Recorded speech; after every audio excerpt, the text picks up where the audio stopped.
Allez, monte. Je t'explique pourquoi sur le chemin. Je suis poursuivi. On remonte le temps. Vite! C'est bon, on est en sécurité. Je vais tout te raconter. Mais d'abord, tu dois en apprendre un peu plus sur l'histoire des voitures. C'est important, tu comprendras pourquoi. Ok, on commence au tout début. Et on va conduire lentement parce que sinon, tu ne pourras pas bien observer. Tu vois ce pommier là-bas? Et la personne à côté?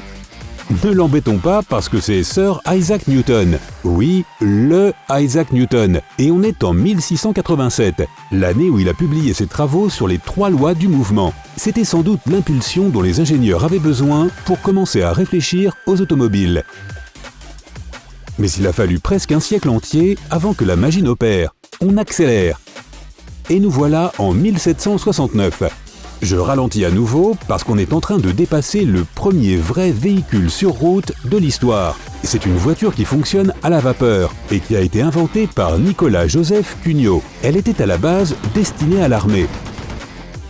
Elle n'a que 3 roues et ressemble plus à un tracteur qu'à une vraie voiture. Le moteur à vapeur occupe beaucoup de place et pèse son poids. Cela rend le véhicule très lourd et il n'est capable d'avancer qu'à 4 km/h. Mais c'est déjà un énorme progrès. Beaucoup d'autres prototypes ont ensuite été inventés et on trouve parmi les plus réussis un véhicule électrique réalisé par Robert Anderson en Écosse. En quelle année? Ah oui, 1839. Accroche-toi, on accélère. Ah voilà, un élément crucial, le premier véhicule électrique de l'histoire. Attends, c'est Elon Musk là? Ah non, pardon. Bon, cette voiture n'avance pas beaucoup plus vite que la précédente à vapeur, elle va environ à 6 km/h. On continue?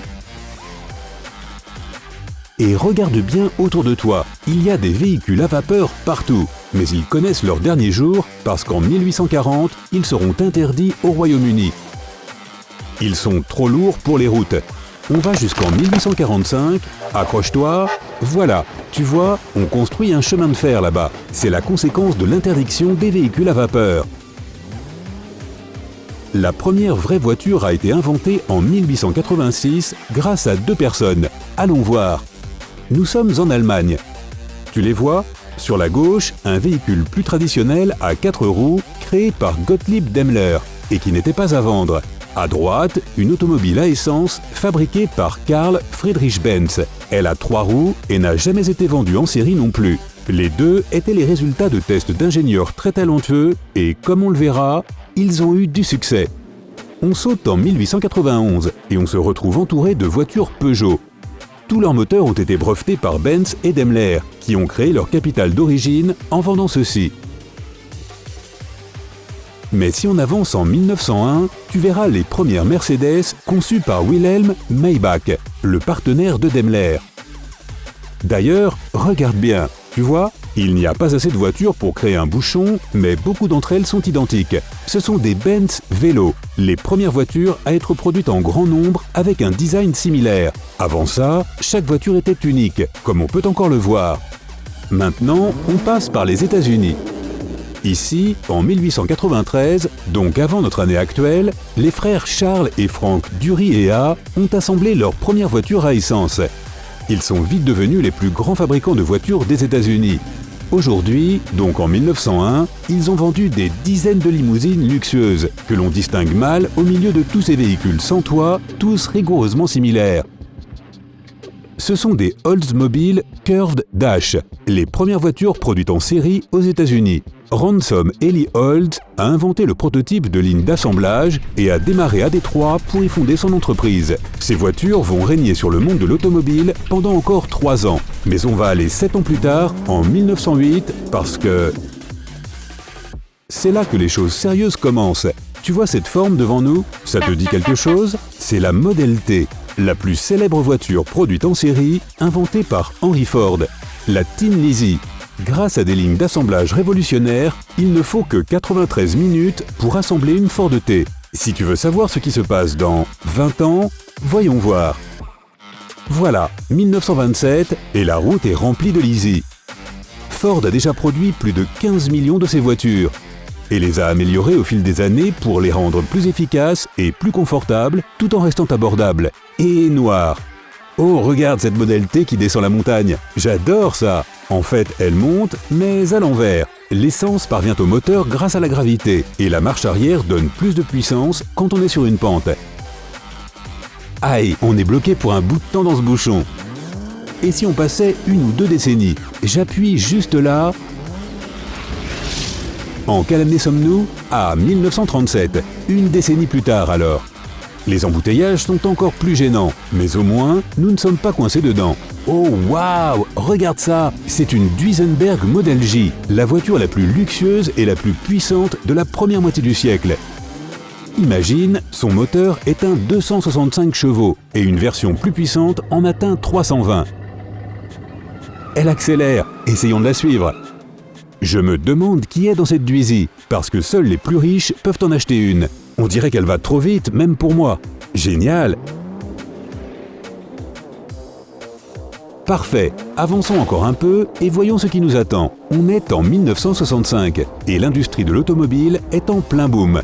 On voit des Ford, des Chevrolet, des Chrysler et des DeSoto. Il y a même une Edsel, une voiture dérivée de la Ford qui n'a tenu que 3 ans. Et bien sûr, plein de Mustang.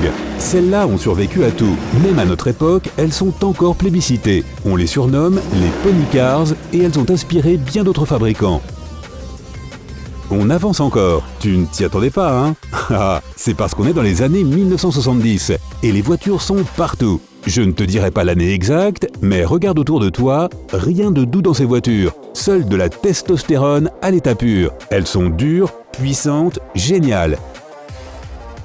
Bon, même si j'aimerais bien rester, il faut qu'on avance. On est en 1985 et je suppose que tu sais ce que je vais te montrer. Arrêtons-nous et regarde cette voiture qui nous attend. Descends et suis-moi. C'est une DeLorean DMC-12, la fameuse DeLorean. Je n'en dis pas plus. On va faire notre prochain déplacement et ensuite, devine quoi, on retourne dans le futur. Ce sont maintenant les années 1990, l'ère de la crise économique mondiale. Les grosses voitures ont disparu et on achète maintenant des véhicules plus simples et moins chers. C'est pour cela que ce que tu vois de la fenêtre est loin d'être parfait. Des phares et des pare-chocs en plastique, des formes plus simples, tout pour attirer des consommateurs qui ont peu d'économie. Et toutes ces voitures se ressemblent. C'est un peu triste. Dans les années 2000, les choses empirent. Regarde ça, on dirait des sous-marins sans une seule ligne droite. C'est l'heure des expériences, et pas les meilleures. Mais on arrive aux années 2010, presque notre époque. Le Japon a surpassé tout le monde en termes de design automobile, et les autres pays commencent à recopier. Des angles marqués, mêlés à des formes douces sur le reste de la voiture. Et je vais procéder au dernier saut et te parler des gens qui me traquent. Prépare-toi. Ok, 2019, ils sont juste derrière moi. Et regarde les sièges arrière. Tu vois ce rouleau de papier? C'est un plan de voiture du futur. Tu vois comme les voitures ont changé? Elles sont élégantes, aérodynamiques, conçues pour être confortables. Mais celle-là, c'est encore autre chose. Que tu sois prêt ou pas, on approche d'un portail vers le futur. Accroche-toi. On est en 2070 et les voitures sont différentes. Descends et regarde par toi-même. C'est beau, non? Plus de la moitié d'entre elles volent, alors que les autres fonctionnent par force magnétique. Les formes aérodynamiques sont juste parfaites et il n'y a plus d'embouteillage, tout simplement car il n'y a plus de conducteur. Chaque voiture suit les règles car les humains ne peuvent plus être derrière un volant. On ne peut conduire soi-même qu'en cas d'urgence. Si tu as fini d'observer la ville du futur, je vais te ramener à notre temps.